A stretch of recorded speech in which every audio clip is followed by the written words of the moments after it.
আজকে তোমাদের সাথে শেয়ার করব হাতে বানানো নুডলসের রেসিপি। আশা করি তোমাদের কাছে ভালো লাগবে। তো প্রথমে আমি এখানে ফুটন্ত গরম পানির মধ্যে কিছু রুটি দিয়ে দিলাম। আমি নর্মাল রুটি যেভাবে বানাই সেভাবে রুটিগুলো বানিয়ে নিলাম। বানিয়ে নেওয়ার পর এখন দেখতে পাচ্ছ কী কী উপকরণ নিয়েছি। এখানে যে মশলার প্যাকেটটা দেখেছো, এই মশলাগুলো অবশ্যই দিতে হবে, না হলে আসল স্বাদটা পাবে না। যেহেতু ঘরে বানাচ্ছে, এখানে কিন্তু আলাদা নুডলসে কোনো মশলা নেই, তার জন্য রাঁধুনির যে গরম মশলা একটা প্যাকেট থাকে সেগুলোই দিতে হবে। তো সবগুলো উপকরণ ভেজে নেওয়ার পর আমি রুটিগুলোকে ঠান্ডা পানিতে ভিজিয়ে লম্বা লম্বা শেপ করে কেটে নিয়েছিলাম। আমি রুটিটা একটু নরম হয়ে গিয়েছিলো, তার জন্য ফুটন্ত গরম পানিতে দেওয়ার পর আরও নরম হয়ে যায়, তার জন্য মাঝখান দিয়ে ভেঙে গিয়েছিল।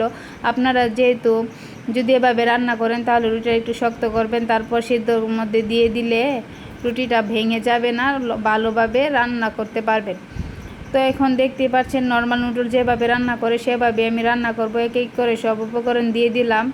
দিয়ে দেওয়ার পর এখন ভালোভাবে সবগুলো মিশিয়ে নিলাম। মিশিয়ে নেওয়ার পর এখন হাতে বানানো যে নুডলসগুলো আমি কেটে নিয়েছিলাম সেগুলোকে দিয়ে ভালোভাবে মিশিয়ে উঠিয়ে নেব। এটা কিন্তু খেতে খুবই দারুণ হয়েছিল, আপনারা অবশ্যই একবার ট্রাই করে দেখতে পারেন।